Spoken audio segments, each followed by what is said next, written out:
सत श्री अकाल जी। विचार तकरार विच तुहाडा स्वागत है। मैं हाँ तुहाडे नाल नरिंदरपाल सिंह। विचार तकरार विच अज दा विशा SIT बनाने दी जिहड़ी निर्देश ने सुप्रीम कोर्ट ने दिते ने 1984 सिख नस्लकुशी मामले विच। सुप्रीम कोर्ट का कहना यह है कि जिहड़ी इस तो पहला SIT बनाई गई सी उसने जिन्ना केसां की जांच की सी उस विचों यह पाया गया कि 180 तो वध लगभग 186 केस अजिहे ने जिहड़े बिना जांच तो ही बंद कर दिते गए सन। इस कमेटी की रिपोर्ट जमा कराई गई। उस तो बाद सुप्रीम कोर्ट ने अपनी निगरानी विच एक होर बॉडी बनाई और कहा कि वाकई ये जिहड़े केस ने इन्हों बंद करना ठीक है। उस तो बाद अज जिहड़ा ये फैसला दिता गया ये इंसाफ की एक नवीं उम्मीद नवीं किरण जगाउंदा है। इस ते असीं चर्चा करांगे, पर सब तो पहले तुसीं ये रिपोर्ट देखो ताकि तुहानूं पता लग जाए कि सुप्रीम कोर्ट ने अज अपने निर्देशों में क्या किया।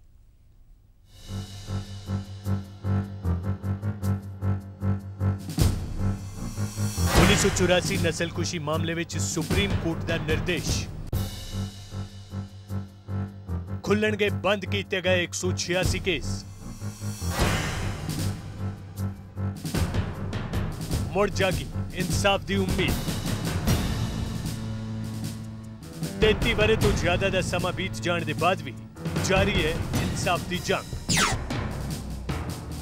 1984 सिख नस्लकुशी में सिर्फ सरकारी अंकड़े के मुताबिक कतल किए गए 3000 तो ज्यादा सिखां के परिवार वालों को इंसाफ लई एक होर SIT मिल गई है।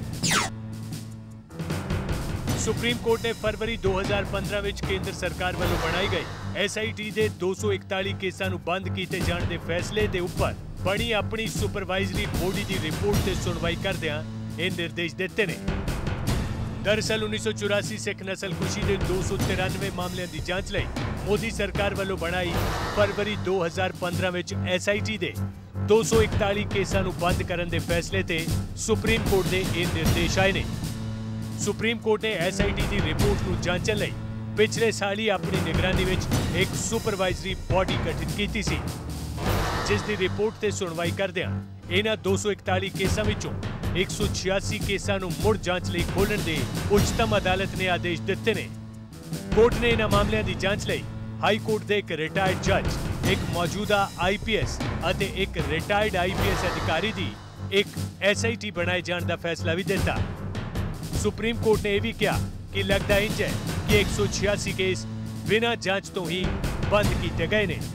1984 के कत्लेआम के केस में सुप्रीम कोर्ट ने एक नवी SIT का गठन किया है। ये 186 केस जो SIT सेंट्रल गवर्नमेंट ने बनाई थी उन्होंने ये केस बंद कर दिए थे। सुप्रीम कोर्ट ने एक 2 जजेस का पैनल बनाया था, उन्होंने रिपोर्ट सुप्रीम कोर्ट को सबमिट किया। वो रिपोर्ट आज सुप्रीम कोर्ट ने खोली है।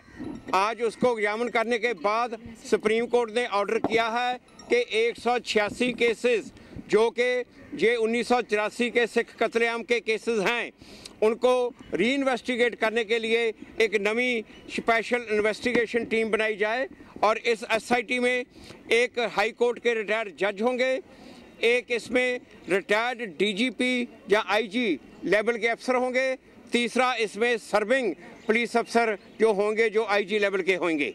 और उन्होंने गवर्नमेंट को और हमें कहा है कि कल को इन तीनों कैटेगरी में 3-3 नाम हम सुप्रीम कोर्ट को सजेस्ट करें, तो कल को ये नाम सुप्रीम कोर्ट इनके फाइनल करके बनेगी कि कौन कौन इस कमेटी में होंगे। गठन कमेटी का आज हो गया है, ऑर्डर आज हो गया है कि SIT बनाई जाएगी। दो राय नहीं कि सुप्रीम कोर्ट के ताज़ा आदेशों नाल इंसाफ की उम्मीद एक बार फिर जागी है, पर जांच लई बनी SIT के सामने घटना के 33 वरे बीत जाने तो बाद नवे सिरे तो सबूतां नूं खंगालण दी वड्डी चुनौती है।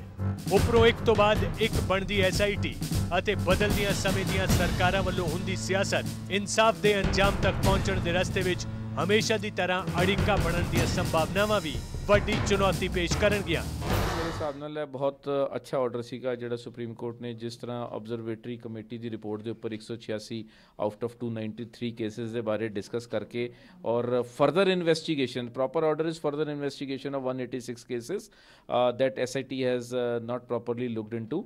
एंड मैं समझदा कि अगर इस तरह SIT बनाने तो बाद अगर केसेस बंद होने लग गए, जिहड़ी कि पहली SIT भारत सरकार की अज तक 1984 के मसले बनी है, जिथे असीं धन्नवाद करते हैं भारत सरकार का कि उन्होंने SIT बनाई है। दूजे पासे अगर इस तरह केस बंद करते और 186 केस, कोई 2-4 केस 5 केस की तो गलती मैं समझ सकता, 186 केस के पिछे एक सोची समझी एक दिल्ली पुलिस के अफसर की जिन्होंने SIT के मैटर देखे ने कुछ समझ लगती है। मैं समझदा कि जी कल 2 बजे मैटर आना है और वो अंदर कोई 3 मैंबरी कमेटी के नाम पैने ने, वो इस तरह के नाम होने चाहिए ने कि अज 33 साल बाद अगर यह 3 मैंबरी कमेटी 186 के अंदर भी इंसाफ दिला सकेगी तो असीं समझांगे कि SIT का बनाना जिहड़ा सी भारत सरकार का सफल हो चुका। 84 होए सिख दंगियां नूं लैके अज एक अहम सुनवाई सुप्रीम कोर्ट 'च होई। सुप्रीम कोर्ट ने अपनी सुनवाई के दौरान SIT वालों बंद किए गए 243 केसां दे विचों 186 नूं दोबारा खोलण वास्ते कह दिता है। इन्हां केसां दी एक बारी फिर तो जांच होएगी। गौरतलब है कि SIT ने पहला ये केस बंद कर दिते सन। 33 दहाकिਆਂ ਤੋਂ लोगों को इंसाफ का इंतजार है, लेकिन अजे तक इंसाफ नज़र नहीं आता। इस बारी सुप्रीम कोर्ट ने साफ तौर पर कहा है कि एक 3 मैंबरी कमेटी बनाई जाए जिस कि एक रिटायर्ड हाई कोर्ट के जज, एक सर्विंग IPS तो एक रिटायर्ड IPS अधिकारी होएगा जो कि इन्हां मामलों की जाँच करेगा। सारी जथेबंदियां ने इस फैसले पर संतुष्टि जाहिर की है तो उम्मीद जताई है कि लोगों को इंसाफ जल्द मिलेगा। कैमरा पर्सन राम बहादुर के नाल हरप्रीत सिंह, PTC न्यूज़, दिल्ली। जी हाँ, SIT का गठन और खास गल यह है कि सुप्रीम कोर्ट ने जी SIT बनाई है उस जिमें कि साडे सहयोगी ने भी तुहानूं दस्सिया कि एक रिटायर्ड IPS, एक मौजूदा IPS जिहड़ा इस वेले सर्व कर रहा होवे ते एक रिटायर्ड हाई कोर्ट का जज, इन्हां तिन्नां दी देख रेख विच SIT बनेगी और ये नाम जिहड़े ने ये भी अगे तय होणगे। और की हुण SIT इंसाफ दुआ पाएगी क्योंकि ये कोई पहली SIT नहीं जिहड़ी 1984 के जांच के मामलों में बनी होवे। किन्नी वाखे SIT है, अगे हुण लड़ाई जिहड़े लोग लड़ रहे हैं DSGMC होवे या बाकी जथेबंदियां, वो इस लड़ाई नूं हुण अगे किवें देखदे है, इस बारे चर्चा करने वास्ते साडे नाल DSGMC प्रधान मनजीत सिंह GK जी ने। GK साहब बहुत स्वागत तुहाडा। इस तो इलावा साडे नाल मोहाली स्टूडियो विच प्रोफैसर मनजीत सिंह, पंजाब फ्रंट, करनैल सिंह पीर Muhammad all India Sikh student federation के प्रधान।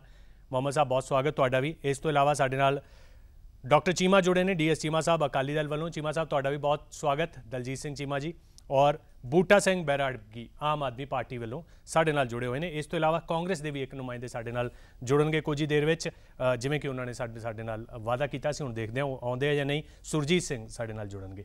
पहला रिएक्शन GK साहब तुहाडे तो, जिहड़ी अज टिप्पणी खासकर सुप्रीम कोर्ट ने की है कि 186 केस अजे ने जिन्होंने ये लगता है कि बिना जांच तो ही बंद करने का फैसला SIT ने सुनाता सी। इस टिप्पणी तो तुसी की तुहाडी की प्रतिक्रिया, की अंदाज़ा लगाने हो सुप्रीम कोर्ट का की रुख है? गल ये है कि सब तो पहले तो मैं वेलकम करदा वां माननीय सुप्रीम कोर्ट ने जिहड़ी अज ऑर्डर पास किया जी। किते ना किते अफसोस बड़ा, मैं पिछले 30-32 सालों बड़ी बारी किया है और ख़ास तौर पर जदों गोधरा दे कांड होया सीगा, सूओ मोटो सुप्रीम कोर्ट ने SIT बनाती सीगी और हमेशा SIT जो सुप्रीम कोर्ट का डंडा पिछे होवे उहदे नाल असर हुंदा। तुसीं देखिया गोधरा सिर्फ 1200 लोग मरे सी और किड्डी छेती किन्ने वड्डे वड्डे मिनिस्टरां तक नूं अंदर कर दिता गया सीगा। मैं समझदा कि ऑर्डर नूं मैं जिथे वेलकम करदा वां उत्थे एक गल जरूर है कि जिहड़ी मानसिकता है जो मैं देखिया कि CBI और दिल्ली पुलिस ये 2 इन्वेस्टिगेटिंग एजेंसी सी, क्योंकि सब तो ज़्यादा कतल दिल्ली च होए ने। 125-150 के करीब कानपुर होए ने, बुखारो 35-40 के करीब होए ने, हरियाणे दे विच जिहड़ा पिंड सीगा एक पटौदी दे कोल उत्थे 45 के करीब होए सी। दिल्ली च 2733 सरकार मानती है, लेकिन दिल्ली च 5000 तो वध होए ने। हिंदुस्तान भर दे विच तकरीबन 12000 होए ने। मैं समझदा वां कि इन्हां दी जिहड़ी इन्वेस्टिगेशन सीगी वो पुलिस और CBI दोवां ने कीती नहीं। क्यों नहीं कीती? क्योंकि जिहड़ी सरकार ने कतल कीता सीगा बहुते साल उन्हां दे रहे ने राज इत्थे, उन्होंने काम करन नहीं दिता। दूजी गल FIR जिहड़ियां इमीजिएट वकूए तो बाद जदों कोई इंस्टेंस हो जाए, कोई हादसा हो जाए, कोई मर्डर हो जाए, चोरी हो जाए, FIR दर्ज होंदी है। FIR दर्ज नहीं हुईयां। 10 कमिशन ते कमेटियां बनियां जिहदे बाद FIR दर्ज होंदियां ने। दिल्ली की जे मैं गल कर लवां, क्योंकि खाली कतल नहीं, किसी का सिर फटिया, किसी की गड्डी सड़ी, किसी की दुकान लुट्टी गई, किसी का घर सड़ गया, किसी की बांह टुटी, 15-16 हज़ार FIR दर्ज होनी चाहिए सी। सिर्फ 587 दर्ज हुई 11 कमिशनां 10 कमिशनां तो बाद, और जिहदे विच 247 ਜਿਵੇਂ ਅੱਜ ਤੁਸੀਂ ਦੇਖ ਲਓ 247 ਸੂਓ ਮੋਟੋ ਪੁਲਿਸ ਨੇ ਬੰਦ ਕਰ ਦਿੱਤੀਆਂ। ਮੈਂ ਸਮਝਦਾ ਕਿ ਔਰ ਫਿਰ ਪ੍ਰਧਾਨ ਮੰਤਰੀ ਮੁਲਕ ਦਾ ਰਾਜੀਵ ਗਾਂਧੀ ਜਸਟੀਫਾਈ ਕਰਦਾ ਹੈ ਕਿ ਬੜਾ ਪੇੜ ਗਿਰਤਾ ਤਾਂ ਧਰਤੀ ਹਿਲਤੀ ਹੈ। ਕਾਤਲਾਂ ਨੂੰ Z+ ਸਿਕਿਉਰਟੀਆਂ ਦਿੱਤੀਆਂ ਜਾਂਦੀਆਂ ਨੇ, ਪੁਲਿਸ ਨੂੰ CBI ਨੂੰ ਇਹ ਸਮਝਾ ਦਿੱਤਾ ਜਾਂਦਾ ਕਿ ਇਹਨਾਂ ਨੂੰ ਹੱਥ ਨਹੀਂ ਲਾਣਾ। ਅੱਜ ਵੀ ਉਹ ਮਾਨਸਿਕਤਾ ਟਰੈਵਲ ਕਰਦੀ ਪਈ ਹੈ ਕਿਉਂਕਿ ਉਹਨਾਂ ਦੇ ਕੁਲੀਗ ਨੇ, ਉਹਨਾਂ ਨੂੰ ਪਤਾ ਕਿ ਇਹ ਇਨਸਾਫ ਕਿਸੇ ਜਗ੍ਹਾ ਤੇ ਨਹੀਂ ਮਿਲਣਾ, ਕਿਸੇ ਦਾ ਡੰਡਾ ਸਾਡੇ ਤੇ ਹੈ ਨਹੀਂਗਾ। ਅੱਜ ਫੇਰ ਕੇਸ ਬੰਦ, ਇਹਦੇ 'ਚ ਜਿੱਥੇ ਕੇਸ ਬੰਦ ਹੋਣ ਦੀ ਗੱਲ ਹੈ ਇਨਵੈਸਟੀਗੇਸ਼ਨ ਦੀ, ਮੈਂ ਵੀ ਇੱਕ ਚੀਜ਼ ਫੀਲ ਕੀਤੀ ਹੈ ਕਿ ਅੱਜ ਕਈ ਸਾਡੇ ਗਵਾਹ ਵੀ ਅੱਗੇ ਆਉਣ ਨੂੰ ਤਿਆਰ ਨਹੀਂ ਨੇ। ਇਸ ਗੱਲ ਨੂੰ ਧਿਆਨ ਰੱਖਣਾ ਜੋ ਮੈਂ ਹੁਣ ਕਹਿਣਾ ਪਿਆ। ਮੈਂ ਬਾਰ-ਬਾਰ ਅਪੀਲ ਕੀਤੀ ਹੈ ਸੋਸ਼ਲ ਮੀਡੀਆ ਤੇ ਅਖਬਾਰਾਂ ਦੇ ਵਿੱਚ ਕਿ ਜਿਹੜੇ ਅੱਜ ਸਾਡੇ ਗਵਾਹ ਹੈਗੇ ਨੇ, ਮਿਹਰਬਾਨੀ ਕਰਕੇ ਉਹਨਾਂ ਦੇ ਕੇਸ ਖੁੱਲ੍ਹੇ ਨੇ, ਉਹ ਆ ਕੇ ਕੋਆਪਰੇਟ ਕਰਨ। ਆ ਕੇ ਦੋਵੇਂ ਗੱਲਾਂ ਨੇ, ਇੱਕ ਪਾਸੇ ਸਰਕਾਰ ਦੀ ਅਣਦੇਖੀ ਹੈ, ਇੱਕ ਪਾਸੇ ਆਪਣੇ ਬੰਦੇ ਵਿਡਰਾਅ ਕਰ ਗਏ ਨੇ। ਔਰ ਇਸ ਤੋਂ ਵੱਡੀ ਮਾਰ ਕੀ ਹੈ? ਇਸ ਤੋਂ ਵੱਡੀ ਮਾਰ ਇਹ ਹੈ ਕਤਲ ਕਰਨ ਵਾਲੇ ਅਰਜੁਨ ਦਾਸ ਨੈਚੁਰਲ ਡੈਥ ਮਰ ਗਿਆ, HKL ਭਗਤ ਨੈਚੁਰਲ ਡੈਥ ਮਰ ਗਿਆ, ਸ਼ਾਸਤਰੀ ਸੀਗਾ ਧਰਮਦਾਸ ਸ਼ਾਸਤਰੀ ਨੈਚੁਰਲ ਡੈਥ ਮਰ ਗਿਆ। ਕਈ ਗਵਾਹ ਨੈਚੁਰਲ ਡੈਥ ਮਰ ਗਏ ਨੇ। ਕਈ ਗਵਾਹਾਂ ਦੀ ਮੈਂਟਲ ਸਟੇਟ ਹੀ ਐਸੀ ਨਹੀਂ ਹੈਗੀ ਕਿ ਉਹ ਹੁਣ ਗਵਾਹੀ ਦੇਣ ਜਦੋਂ ਜਾਣਗੇ ਔਰ ਉਹਨਾਂ ਦੇ ਅੱਗੇ defence council the battery of lawyers ਖੜੀ ਕੀਤੀ ਜਾਏਗੀ। ਇਸੇ ਦੇ ਵਿੱਚ ਕੀ ਮਤਲਬ ਕੋਈ ਉਮੀਦ ਰੱਖੀ ਜਾਵੇ ਕਿਉਂਕਿ ਨਾ ਤਾਂ ਇਹ ਪਹਿਲੀ SIT ਹੈ ਔਰ ਤੁਸੀਂ 33 ਸਾਲਾਂ ਦਾ 34 ਸਾਲਾਂ ਦਾ ਲੰਬਾ ਸਮਾਂ ਵੀ ਇਸ ਵਿੱਚ ਬੀਤ ਗਿਆ ਔਰ ਕੰਡੀਸ਼ਨ ਤੁਸੀਂ ਆਪ ਹੀ ਗਿਣਾ ਰਹੇ ਹੋ 100% ਕਿਉਂਕਿ ਅਸੀਂ ਰਿਐਲਿਟੀ ਨੂੰ ਸਾਹਮਣੇ ਰੱਖ ਕੇ ਚੱਲੀਏ। ਬਿਲਕੁਲ ਅਗਰ ਇਹੀ ਗੱਲ ਫੈਸਲਾ ਕੋਰਟ ਪਹਿਲੇ ਕਰ ਦਿੰਦੀ ਤੇ ਸ਼ਾਇਦ ਇਹਦੇ 'ਚ ਬੜਾ ਕੁਝ ਨਿਕਲਦਾ। ਪਰ ਅੱਜ ਵੀ ਸੱਜਣ ਕੁਮਾਰ ਟਾਈਟਲਰ ਔਰ ਕਮਲਨਾਥ ਇਹ ਵੱਡੇ ਮਗਰਮੱਛ ਨੇ ਜਿਹੜੇ ਅੱਜ ਤੁਰੇ ਫਿਰਦੇ ਨੇ, ਅੱਜ ਤੱਕ ਅਰੈਸਟ ਨਹੀਂ ਹੋਏ। ਮੈਂ ਸਮਝਦਾ ਵਾਂ ਕਿ ਜਦੋਂ ਸੁਪਰੀਮ ਕੋਰਟ ਦਾ ਡੰਡਾ ਉੱਤੇ ਆ ਗਿਆ ਨਾ, ਸਾਨੂੰ ਉਮੀਦ ਜਾਗਦੀ ਹੈ। ਔਰ ਇੱਕ ਮੈਂ ਕਿਉਂਕਿ ਮੇਰੇ ਤੋਂ ਬਾਅਦ ਸਾਰੇ ਪੈਨਲ ਨੇ ਡਿਸਕਸ਼ਨ ਕਰਨੀ ਹੈ ਕਿਉਂਕਿ ਅਸੀਂ ਗਰਾਊਂਡ ਜ਼ੀਰੋ ਤੋਂ ਹਾਂ, ਇਹ ਸਾਡੇ ਨਾਲ ਹਾਦਸਾ ਵਾਪਰਿਆ ਵੀ ਹੈ ਤੇ ਅਸੀਂ ਇਹਦੇ ਲਈ ਲੜੇ ਵੀ ਹਾਂ। ਮੈਂ ਚਾਹਾਂਗਾ ਕਿ ਇੱਕ ਮਰਵਾ ਕਮਿਸ਼ਨ, ਵੇਦ ਮਰਵਾ ਜਿਹੜੇ ਦਿੱਲੀ ਦੇ ਪੁਲਿਸ ਕਮਿਸ਼ਨਰ ਸੀਗੇ, ਉਹਨਾਂ ਦਾ ਕਮਿਸ਼ਨ ਬਣਿਆ ਸੀ। ਮੈਂ ਇਸ ਕਰਕੇ ਸ਼ੁਰੂ 'ਚ ਸਾਰੀ ਕੁਝ ਦੱਸਦਾ ਪਿਆ ਤਾਂ ਕਿ ਸਾਰੇ ਜਿਹੜੇ ਬੋਲਣ ਵਾਲੇ ਨੇ ਇਸ ਗੱਲ ਨੂੰ ਸਮਝ ਲੈਣ ਕਿ ਕੀ ਕੁਝ ਹੋਇਆ। ਵੇਦ ਮਰਵਾ ਕਮਿਸ਼ਨ ਦੀ ਇਹ ਡਿਊਟੀ ਲੱਗੀ ਸੀ ਕਿ ਜਦੋਂ ਵੀ ਕਿਤੇ ਹਾਦਸਾ ਹੁੰਦਾ ਹੈ ਨਾ ਤੇ 100 ਨੰਬਰ ਆਪਾਂ ਡਾਇਲ ਕਰਦੇ ਹਾਂ। 100 ਨੰਬਰ ਤੇ ਜਦੋਂ ਕਾਲ ਜਾਂਦੀ ਹੈ ਉਹਦੇ ਬਾਅਦ ਉਹ ਕਿੱਥੇ ਅੱਗੇ ਇਨਫੋਰਮ ਕਰਦੇ ਨੇ ਫਲਾਈਂਗ ਸਕਾਡ ਨੂੰ। ਫਲਾਈਂਗ ਸਕਾਡ ਉਸ ਵਕੂਏ ਤੇ ਪਹੁੰਚਦੀ ਹੈ, ਮੌਕੇ ਤੇ ਪਹੁੰਚਦੀ ਹੈ, ਥਾਣੇ ਨੂੰ ਇਨਫੋਰਮ ਕਰਦੀ ਹੈ, ਥਾਣਾ ਆਂਦਾ, ਹਰ ਜਗ੍ਹਾ ਡਾਇਰੀ ਮੇਨਟੇਨ ਹੁੰਦੀ ਹੈ। ਇਹ ਕਮਿਸ਼ਨ ਬਣਿਆ ਸੀਗਾ ਕਿ ਇਨਕੁਆਇਰੀ ਕੀਤੀ ਜਾਏ ਕਿ ਡਿਊਰਿੰਗ ਦੈਟ 4-5 ਡੇਜ਼ ਕਿੰਨੀਆਂ ਕਾਲਾਂ ਆਈਆਂ, ਉਹ ਕਾਲਾਂ ਦਾ ਅੱਗੋਂ ਹੋਇਆ ਕੀ ਵਾਕਈ ਉਹਨਾਂ ਤੇ ਐਕਸ਼ਨ ਹੋਇਆ ਕਿ ਨਹੀਂ ਹੋਇਆ। ਇਹ ਕਮਿਸ਼ਨ ਨੂੰ ਵਿੱਚੇ ਬੰਦ ਕਰ ਦਿੱਤਾ ਗਿਆ। ਕਿਉਂ ਬੰਦ ਕਰ ਦਿੱਤਾ ਗਿਆ? ਕਿਉਂਕਿ ਵੱਡੇ ਵੱਡੇ ਅਫਸਰ ਫਸਦੇ ਪਏ ਸੀਗੇ। ਮੇਰੀ ਅੱਜ ਬੇਨਤੀ ਹੈ, ਮੈਂ ਜ਼ਰੂਰ ਕੱਲ ਕੋਰਟ ਦੇ ਵਿੱਚ ਆਪਣੇ ਵਕੀਲ ਦੇ ਥਰੂ ਕਹਿਣ ਦੀ ਗੱਲ ਕਰਾਂਗਾ ਕਿ ਇਹਦਾ ਨਾ ਦਾਇਰਾ ਵਧਾ ਦਿੱਤਾ ਜਾਵੇ। ਇਹ ਜਿਹੜਾ SIT ਸੁਪਰੀਮ ਕੋਰਟ ਬਣਾ ਰਹੀ ਹੈ ਉਹਦਾ ਦਾਇਰਾ ਇਹ ਵਧਾ ਦਿੱਤਾ ਜਾਵੇ ਕਿ ਜਿਹੜੇ ਪੁਲਿਸ ਅਫਸਰ ਉਸ ਵੇਲੇ ਡਿਊਟੀ ਦੇ ਸੀਗੇ ਉਹਨਾਂ ਦੀ ਕਾਰਗੁਜ਼ਾਰੀ ਚੈੱਕ ਕਰ ਲਈ ਜਾਵੇ ਕਿ ਉਹਨਾਂ ਨੇ ਕਿਹਨਾਂ ਨੂੰ ਸ਼ੈਲਟਰ ਕੀਤਾ, ਕਿਹਨਾਂ ਨੂੰ ਜ਼ਬਰਦਸਤੀ ਕੇਸ ਬੰਦ ਕੀਤੇ ਨੇ, ਕਿਹੜੀਆਂ ਗਵਾਹੀਆਂ ਨੂੰ ਉਹਨਾਂ ਨੇ ਥਾਣਿਆਂ ਦੇ ਵਿੱਚੋਂ ਭਜਾ ਦਿੱਤਾ। ਜਦੋਂ ਉਹਨਾਂ ਦੀ ਪੂੰਛ ਤੇ ਪੈਰ ਰੱਖਿਆ ਜਾਏਗਾ ਆਪਣੇ ਆਪ ਉਹ ਨਾਮ ਲੈਣਗੇ ਕਿਹਨਾਂ ਦਾ, ਜਿਹੜੇ ਵੱਡੇ ਵੱਡੇ ਪੋਲੀਟੀਸ਼ੀਅਨਸ ਨੇ ਉਹਨਾਂ ਨੂੰ ਹੁਕਮ ਕੀਤੇ ਹੋਣਗੇ ਜਾਂ ਪਤਾ ਲੱਗੇਗਾ ਪੈਸੇ ਖਾਦੇ ਨੇ, ਸਿਆਸੀ ਦਬਕਾ ਇਹਦੇ 'ਚ ਚੱਲਿਆ। ਇਹ ਨੈਕਸਸ ਜਿਹੜਾ ਹੈਗਾ ਪੁਲਿਸ ਔਰ CBI ਔਰ ਪੋਲੀਟੀਸ਼ੀਅਨਸ ਦਾ, ਇਹ ਜਦੋਂ ਸਾਹਮਣੇ ਆਏਗਾ ਇਹ ਸਾਰੇ ਕੇਸ ਖੁੱਲਣੇ ਸ਼ੁਰੂ ਹੋ ਜਾਣਗੇ। ਜੀ ਡਾਕਟਰ ਦਲਜੀਤ ਚੀਮਾ, ਇੱਕ ਅਹਿਮ ਗੱਲ ਕਹੀ GK ਸਾਹਿਬ ਨੇ ਕਿ ਜਿਹੜਾ ਨੈਕਸਸ ਹੈ CBI ਔਰ ਜਾਂਚ ਏਜੰਸੀਆਂ ਦੇ ਵਿੱਚ, ਇਹ ਇੱਦਾਂ ਲੱਗਦਾ ਹੈ ਕਿ ਨਾਲ ਸਿਆਸੀ ਬੰਦਿਆਂ ਦਾ ਉਹ ਲੱਗਦਾ ਹੈ ਕਿ ਅਜੇ ਵੀ ਟੁੱਟਿਆ ਨਹੀਂ। ਸਮੇਂ ਦੀਆਂ ਸਰਕਾਰਾਂ ਬਦਲਦੀਆਂ ਰਹੀਆਂ, ਸਭ ਕੁਝ ਹੋਇਆ ਕਿਉਂਕਿ ਇਹ SIT ਜਿੰਦੇ ਕੇਸਾਂ ਦੀ ਗੱਲ ਕੀਤੀ ਜਾ ਰਹੀ ਹੈ ਇਹ ਤਾਂ ਫਰਵਰੀ 2015 'ਚ ਬਣੀ ਸੀ। ਉਦੋਂ ਤਾਂ BJP ਦੀ ਸਰਕਾਰ ਸੀ, ਮੋਦੀ ਸਰਕਾਰ ਸੀ। ਫਿਰ 186 ਕੇਸਾਂ ਨੂੰ ਬੰਦ ਕਰਨਾ, ਇਹਦੇ 'ਚ ਤੁਸੀਂ ਕੋਈ ਟੈਕਨੀਕਲ ਗਰਾਊਂਡ ਦੇਖਦੇ ਹੋ ਜਾਂ ਇਸ ਵਿੱਚ ਵੀ ਤੁਹਾਨੂੰ ਲੱਗਦਾ ਕਿ ਪੁਰਾਣਾ ਨੈਕਸਸ ਜਿਹੜਾ ਚੱਲਿਆ ਆ ਰਿਹਾ ਉਹੀ ਅੱਗੇ ਕੈਰੀ ਹੁੰਦਾ ਜਾ ਰਿਹਾ ਔਰ ਇਨਸਾਫ ਵਿੱਚ ਇੱਕ ਤੋਂ ਬਾਅਦ ਇੱਕ ਅੜਿੱਕੇ ਲੱਗ ਰਹੇ ਨੇ? देखो गल है कि ये बहुत वड्डा क्वेश्चन मार्क तो जरूर है कि जे सुप्रीम कोर्ट वालों उन्होंने जिहड़ा कमेटी जिहड़ी बनाई गई सी पहला उन्होंने लिमिटेड केसेस जिहड़े हैगे आ वो दिते गए सी कि जिन्होंने बरीकी दे नाल देख के उन्होंने कार्रवाई वास्ते अगे जिहड़ी है वो काम करना सी। जे उहदे विचों ही जिहड़े हैगे आ 186 केस अज सुप्रीम कोर्ट ये महसूस करती है कि ਇਹਦੇ ਵਿੱਚ ਪ੍ਰੋਪਰ ਤਰੀਕੇ ਦੇ ਨਾਲ ਹਾਲੇ ਜਾਂਚ ਨਹੀਂ ਹੋਈ, ਇਹਨਾਂ ਨੂੰ ਦੁਬਾਰਾ ਖੋਲ੍ਹਣ ਦੀ ਲੋੜ ਹੈ। ਤਾਂ ਜਿਹੜੀ ਕਮੇਟੀ 2015 ਦੇ ਵਿੱਚ ਬਣੀ ਸੀ ਉਹਦੇ ਉੱਤੇ ਮੈਂ ਸਮਝਦਾ ਕਿ ਬਹੁਤ ਵੱਡਾ ਕੁਐਸਚਨ ਮਾਰਕ ਜਿਹੜਾ ਉਹ ਸੁਪਰੀਮ ਕੋਰਟ ਨੇ ਖੜਾ ਕੀਤਾ ਕਿ ਕਿਤੇ ਨਾ ਕਿਤੇ ਉਹਨਾਂ ਦੀ ਕਮਿਟਮੈਂਟ ਦੇ ਵਿੱਚ, ਉਹਨਾਂ ਦੀ ਕਾਰਜਸ਼ੈਲੀ ਦੇ ਵਿੱਚ ਜਿਸ ਗੰਭੀਰਤਾ ਦੇ ਨਾਲ ਉਹਨਾਂ ਨੂੰ ਕੰਮ ਕਰਨਾ ਚਾਹੀਦਾ ਸੀ ਉਹਦੀ ਕਮੀ ਰਹੀ ਹੈ।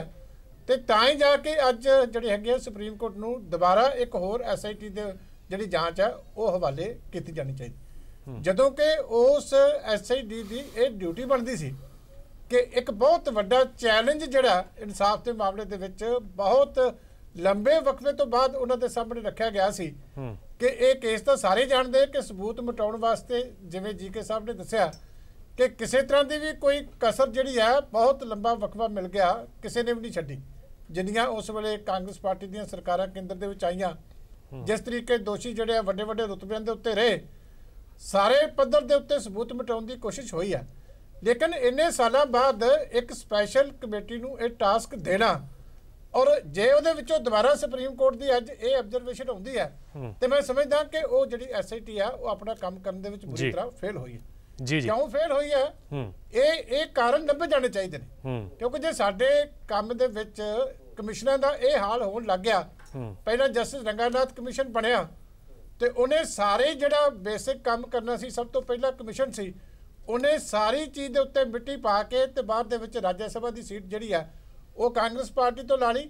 ਫਿਰ ਜਿਹੜਾ ਹੈਗਾ ਹਿਊਮਨ ਰਾਈਟਸ ਕਮਿਸ਼ਨ ਦਾ ਨੈਸ਼ਨਲ ਲੈਵਲ ਦਾ ਉਹ ਚੇਅਰਮੈਨ ਬਣ ਗਿਆ।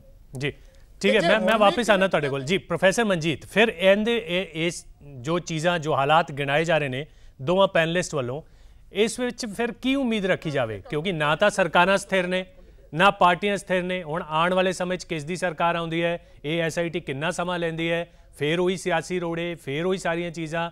की ये मन्निया जाए कि ये जिहड़ी क्योंकि सुप्रीम कोर्ट ने इस वाल जिहड़ी SIT बनाई है वो फर्क तो जरूर है, उहदे विच रिटायर्ड जज, 2 अधिकारी, लेकिन की ये सियासी औकड़ां नूं पार कर पाएगी? ये फिर ये इंसाफ की एक उम्मीद इनू कहना कि ठीक होएगा कि एक होर SIT होर समा? नहीं, गल है कि जिहड़े पहले सब तो पहले जस्टिस रंगानाथ कमिशन की मैं गल कीती सी वो भी जज ही ने, पर जे जुडिशरी बाद दे विच पोलीटिकल पोस्टां भी एक्सैप्ट करी जाती है एडे वड्डे केसेस नूं डील करने वास्ते, ते इह उन्हां दी कार्यशैली दे उत्ते किते ना किते प्रश्न चिन्ह तां जरूर है। कुछ ना कुछ गाइडलाइंस तो जरूर बनाउणियां पैणगीਆਂ कि जिन्हां व्यक्तियों नूं इहो जिहा महत्वपूर्ण काम दिता उन्हां दा पिछोकड़ की है जां बाद दे विच उन्हां दी कारगुजारी किस तरह दी रहिंदी है, कि उन्हां ने किते जांच नूं किसी तरीके प्रभावित तो नहीं कीता। मैं तो कहना कि सारिਆਂ ने जिन्हां ने इस तरह जांच कीती है सारिਆਂ ਦਾ एक बारी काम कर जिहड़ा ध्यान दे नाल देख लेना जी। प्रोफैसर मनजीत, एडा वड्डा केस होवे जी जी बिल्कुल बिल्कुल, ये बहुत वड्डे सवाल ने। प्रोफैसर मनजीत जानके दे विच कुछ नहीं लभदा जी। प्रोफैसर मनजीत नरिंदरपाल जी, ਜਿਹੜੀ ਹਾਂਜੀ ਚੀਮਾ ਜੀ ਜਿਹੜੀ ਗੱਲ ਕਹਿ ਰਹੇ ਆ ਕਿ ਇਹਨਾਂ ਦਾ ਮੈਨੂੰ ਸੁਜੈਸ਼ਨ ਇੰਪਲੀਸਿਟ ਇਹ ਲੱਗ ਰਿਹਾ ਕਿ ਜਿਹੜੇ ਕਮਿਸ਼ਨਾਂ ਦਾ ਫੇਲਰ ਹੈਗਾ ਉਹਨਾਂ ਦੇ ਵੀ ਇੱਕ ਅਲੱਗ ਕਮਿਸ਼ਨ ਸੁਪਰੀਮ ਕੋਰਟ ਵੱਲੋਂ ਬਣਨਾ ਚਾਹੀਦਾ ਕਿ ਉਹ ਜਸਟਿਸ ਕਿਉਂ ਨਹੀਂ 33 ਸਾਲ ਦੇ ਸਕੇ। ਜੋ GK ਜੀ ਗੱਲ ਕਹਿੰਦੇ ਬਿਲਕੁਲ ਠੀਕ ਆ, ਕਿੰਨੇ ਵਿਕਟਮ ਖਤਮ ਹੋ ਗਏ ਹੋਣਗੇ, ਕਿੰਨੇ ਇਨਸਾਫ ਦੀ ਉਡੀਕ ਦੇ ਵਿੱਚ ਕਿੰਨੀਆਂ ਉਮੀਦਾਂ ਦੇ ਨਾਲ ਉਹ ਖਤਮ ਹੋ ਗਏ ਹੋਣਗੇ, ਕਿੰਨੇ ਗਵਾਹ ਜਿਹੜੇ ਆ ਉਹ ਕਿਸੇ ਨੂੰ ਮੁਕਰਾ ਵੀ ਦਿੱਤਾ ਗਿਆ ਹੋਊਗਾ, ਉਹ ਪੁਲਿਸ ਅਫਸਰ ਰਿਟਾਇਰ ਹੋ ਗਏ 33 ਸਾਲਾਂ 'ਚ ਜਿਨ੍ਹਾਂ ਨੇ ਉਦੋਂ ਸੀਗੇ, ਤੇ ਸਾਰੀ ਚੀਜ਼ ਨੂੰ ਖੁਰਦ-ਬੁਰਦ ਕਰਨ ਵੱਲ ਗੱਲ ਜ਼ਿਆਦਾ ਗਈ ਆ। ਸੁਪਰੀਮ ਕੋਰਟ ਨੇ ਇੱਕ ਲਾਸਟ ਰੇ ਆਫ ਹੋਪ ਜਿਹਨੂੰ ਮਾੜੀ ਮੋਟੀ ਉਮੀਦ ਜ਼ਰੂਰ ਜਗਾਈ ਹੈਗੀ ਆ ਇਹ ਨਵੀਂ ਸਿਟ ਲਈ, ਪਰ ਲੋਕਾਂ ਦਾ ਭਰੋਸਾ ਹੁਣ ਬਣਦਾ ਨਹੀਂ। ਇੰਨਾ ਲੰਮਾ ਸਮਾਂ ਔਰ ਇੰਨਾ ਬਾਰ-ਬਾਰ ਗੂਫ ਅਪ ਕਰਨਾ और किसी सिट्टे ते नहीं पहुंचना, शरेआम सारा कुछ होया, चिट्टे दिन होया, लोकां दे अखां दे सामने कुछ होया, कोई इंज लुक छिप के ते कोई टैररिस्ट ते मार नहीं गए, पुलिस दी निगरानी च होया, कौन बंदे आ पुलिस नूं सारा पता। ते जे इस तरह दियां दूजी गल जिहड़ी मैं बड़ी इंपॉर्टेंट गल कहनी चाहुंदा कि जिहड़ा मर्डर होया जां कुछ भी कहो तुसीं वो प्रधानमंत्री दा होया, कांग्रेस दी प्रेजिडेंट दा नहीं कल्ला होया। ਤੇ ਜੇ ਪ੍ਰਧਾਨ ਮੰਤਰੀ ਦਾ ਹੋਇਆ ਤੇ ਇਸ ਦਾ ਮਤਲਬ ਕਿ ਕੋਈ ਵੀ ਗਵਰਨਮੈਂਟ ਆਵੇ, ਉਹ BJP ਦੀ ਗਵਰਨਮੈਂਟ ਹੋਵੇ, ਉਹ ਕਾਂਗਰਸ ਦੀ ਗਵਰਨਮੈਂਟ ਹੋਵੇ, ਉਹ ਕਿਸੇ ਹੋਰ ਦੀ ਤੀਜੇ ਪਾਰਟੀ ਦੀ ਵੀ ਹੋਵੇ, ਉਹਨਾਂ ਦਾ ਫਰਜ਼ ਬਣਦਾ ਹੈ ਕਿ ਜਸਟਿਸ ਦੇਣਾ। ਇਹ ਸਾਨੂੰ ਕੱਲਾ ਕਾਂਗਰਸ ਨੂੰ ਵੇਟ ਨਹੀਂ ਕਰਨ ਦੀ ਲੋੜ ਹੈਗੀ, ਵਿੱਚ ਵਾਜਪਾਈ ਦੀ ਗਵਰਨਮੈਂਟ ਆਈ, ਹੁਣ ਵੀ ਗਵਰਨਮੈਂਟ ਆਈ, ਉਹਨਾਂ ਸਾਰਿਆਂ ਦਾ ਫਰਜ਼ ਬਣਦਾ। ਕਿਉਂਕਿ ਇਹ ਜੀ ਕਿਹਦਾ ਬੜਾ ਅਹਿਮ ਸਵਾਲ ਹੈ ਔਰ ਇਹ ਸਵਾਲ ਵਾਰ-ਵਾਰ ਉੱਠਦਾ ਹੈ ਕਿ ਇੱਕ ਪਾਰਟੀ ਦੇ ਆਗੂ ਇਸ ਵਿੱਚ ਸਭ ਤੋਂ ਵੱਡੇ ਕਾਂਗਰਸ ਪਾਰਟੀ ਦੇ ਆਗੂ ਸੱਜਣ ਕੁਮਾਰ ਟਾਈਟਲ ਇਹ ਨਾਮ ਹਰ ਵਾਰੀ ਲਏ ਜਾਂਦੇ ਨੇ, ਇਹਨਾਂ ਦੀ ਆੜ ਵਿੱਚ ਹੀ ਕਿਹਾ ਜਾਂਦਾ ਹੈ कि ठीक तरीके नाल जांच नहीं हुई और इंसाफ अजे तक नहीं मिला। ਬਾਕੀ ਸਰਕਾਰਾਂ ਵੀ ਤਾਂ ਸਮੇਂ ਦੀਆਂ ਆਈਆਂ, ਇਹ SIT ਵੀ ਤਾਂ ਇਸੇ ਸਰਕਾਰ ਦੇ ਸਮੇਂ ਦੀ ਬਣੀ ਹੋਈ ਹੈ। ਫਿਰ ਤੁਹਾਨੂੰ ਕਿੱਥੇ ਔਕੜਾਂ ਲੱਗਦੀਆਂ, ਕਿਉਂ ਵਾਰ-ਵਾਰ ਰਸਤਾ ਜਿਹੜਾ ਉਹ ਸੁਪਰੀਮ ਕੋਰਟ ਕੋਲ ਪਹੁੰਚ ਜਾਂਦਾ ਹੈ, ਸੁਪਰੀਮ ਕੋਰਟ ਨੂੰ ਸੂਓ ਮੋਟੋ ਲੈਣੇ ਪੈਂਦੇ ਹੈ, ਕੀ ਵਜ੍ਹਾ ਕੀ ਹੈ ਇਸ ਦੀ? ਦੇਖੋ, ਮੈਂ ਸਮਝਦਾ ਵਾਂ ਕਿ ਕਾਂਗਰਸ ਸਰਕਾਰ ਵੇਲੇ CBI ਨੇ 2 ਦਫਾ ਕਲੀਨ ਚਿੱਟ ਫਾਈਲ ਕੀਤੀ ਸੀਗੀ ਜਗਦੀਸ਼ ਟਾਈਟਲਰ ਦੇ ਕੇਸ ਵਿੱਚ। ਮੋਦੀ ਸਰਕਾਰ ਵੇਲੇ ਵੀ ਕਲੀਨ ਚਿੱਟ ਫਾਈਲ ਕਰ ਦਿੱਤੀ ਗਈ ਜਗਦੀਸ਼ ਟਾਈਟਲਰ ਦੇ ਕੇਸ ਵਿੱਚ। ਉਹ ਕਲੀਨ ਚਿੱਟ ਨੂੰ ਬੜੀ ਮੁਸ਼ਕਿਲ ਵਾਪਸ ਹੋਇਆ ਕਿਉਂਕਿ ਅਸੀਂ ਤੱਥ ਕੱਢ ਕੇ ਲਿਆਏ। ਜੋ ਮੇਰੀ ਗੱਲ ਨੂੰ ਸਮਝਣ ਦੀ ਕੋਸ਼ਿਸ਼ ਕਰੋ ਕਿ CBI ਨੇ ਇੱਕ ਬੇਦੀ ਪਰਿਵਾਰ ਸੀਗਾ ਜਿਹੜਾ ਪੁਲ ਬੰਗਸ਼ ਗੁਰਦੁਆਰੇ ਦੇ ਉਸ ਵੇਲੇ ਸੈਕਟਰੀ ਸੀਗੇ, ਉਹਨਾਂ ਦੇ ਸਾਹਮਣੇ ਸਭ ਕੁਝ ਹੋਇਆ। CBI ਕੋਲ ਉਹਨਾਂ ਦੀ ਇਨਫੋਰਮੇਸ਼ਨ ਸੀ, ਉਹਨਾਂ ਦੀ ਰਿਕਾਰਡ ਹੀ ਨਹੀਂ ਕੀਤੀ, ਉਹਨਾਂ ਨੂੰ ਜਾ ਕੇ ਵੈਰੀਫਾਈ ਨਹੀਂ ਕੀਤਾ ਉਸ ਵਿਟਨੈਸ ਨੂੰ। ਇੱਦਾਂ ਹੀ ਬਾਹਰ ਜਿਹੜੇ ਵਿਟਨੈਸ ਬੈਠੇ ਸੀ ਜਿਹੜੇ ਕਹਿੰਦੇ ਸੀ ਕਿ ਅਸੀਂ ਕਿਸੇ ਤਰੀਕੇ ਵੀਡੀਓ ਕਾਨਫਰੰਸਿੰਗ ਨਾਲ ਬੋਲ ਸਕਦੇ ਹਾਂ, ਜਦੋਂ ਇਸ ਜਾ ਕੇ ਕੋਰਟ 'ਚ ਰੱਖਿਆ ਤੇ ਉਹਦੇ ਮੂੰਹ ਡਿੱਗੀ CBI ਦੀ ਕਲੋਜ਼ਰ ਰਿਪੋਰਟ। ਦੂਜੀ ਗੱਲ ਜਿਹੜੀ ਤੁਸੀਂ ਇਸ SIT ਦੀ ਗੱਲ ਕਰਦੇ ਹੋ, 296 ਕੇਸ ਕਿ 293 ਕੇਸ ਇਸ SIT ਕੋਲ ਸੀ, ਜਿਹਦੇ ਚੋਂ 200, ਕਿਉਂਕਿ ਜਿਹੜਾ ਸਾਰਾ ਪੈਨਲ ਸੁਣ ਰਿਹਾ ਤੁਹਾਡੇ ਥਰੂ ਲੋਕੀ ਸੁਣ ਰਹੇ ਨੇ, 200 ਕੇਸ ਦਿੱਲੀ ਗੁਰਦੁਆਰਾ ਕਮੇਟੀ ਨੇ ਆਪਣੇ ਵਕੀਲ ਲਗਾ ਕੇ SIT ਦੀ ਅਸੀਂ ਸਪੈਸ਼ਲ ਸੈਕਸ਼ਨ ਬਣਾ ਕੇ ਉਹ 200 ਕੇਸ ਅਸੀਂ ਇਹਨਾਂ ਨੂੰ ਦਿਆ ਕੇ ਦਿੱਤੇ ਨੇ। ਇਹਨਾਂ ਨੇ ਸਿਰਫ 90 ਕੇਸ ਹੀ ਲਏ ਹੋਣੇ, 200 ਕੇਸ ਤਾਂ ਅਸੀਂ ਦਿੱਤੇ ਨੇ। ਇਹਦੇ ਵਿੱਚ ਨਹੀਂ, ਇਹਦਾ ਕੀ ਮਤਲਬ ਹੈ? ਮਨਸ਼ਾ ਨਹੀਂ ਹੈ ਮਤਲਬ?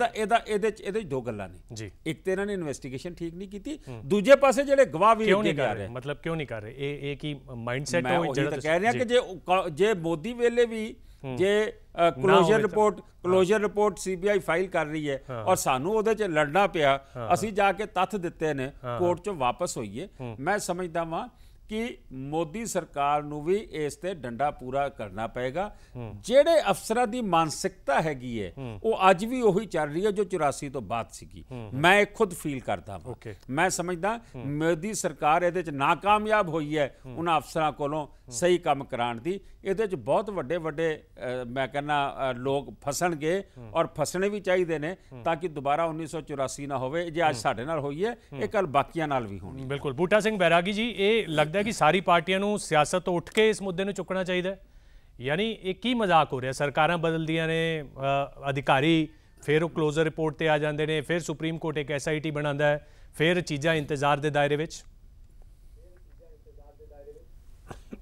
ਬਿਲਕੁਲ ਨਰਿੰਦਰਪਾਲ ਸਿੰਘ ਜੀ, 33-34 ਸਾਲ ਬੀਤ ਜਾਣ ਤੋਂ ਬਾਅਦ ਇੰਨੀ ਲਾਰਜ ਸਕੇਲ ਤੇ ਮਿਨੋਰਟੀ ਦਾ ਕਤਲ ਹੋਇਆ ਹੋਵੇ ਤੇ ਇੱਕ ਮਜ਼ਾਕ ਸ਼ਬਦ ਤੁਸੀਂ ਵਰਤਿਆ, ਵਾਕਿਆ ਹੀ ਇਹ ਸਾਰੀ ਖੇਡ ਇੱਕ ਮਜ਼ਾਕ ਲੱਗ ਰਹੀ ਆ ਜਿਹੜਾ ਕਿ ਇਹਨਾਂ ਪੋਲੀਟੀਕਲ ਪਾਰਟੀਆਂ ਦੁਆਰਾ ਇਹ ਮਜ਼ਾਕ ਬਣਾਇਆ ਗਿਆ ਉਸ ਨਸਲਕੁਸ਼ੀ ਦਾ। ਫਰਵਰੀ 2014 ਦੇ ਵਿੱਚ ਆਮ ਆਦਮੀ ਪਾਰਟੀ ਦੀ ਸਰਕਾਰ ਵੰਡ ਦੇ ਨਾਲ ਸਪੈਸ਼ਲ ਇਨਵੈਸਟੀਗੇਸ਼ਨ ਟੀਮ ਬਿਠਾਈ ਗਈ ਸੀ। ਕੀ ਦਿੱਤਾ ਉਹਨਾਂ ਨੇ? ਸਰਕਾਰ ਟੁੱਟ ਗਈ, ਦੁਬਾਰਾ 100 ਚੱਕਰ ਤੋਂ ਪਹਿਲਾਂ ਫਿਰ ਮੋਦੀ ਸਾਹਿਬ ਨੇ, ਸੈਂਟਰ ਦੀ ਗਵਰਨਮੈਂਟ ਨੇ ਸਿੱਟ ਬਿਠਾਤੀ।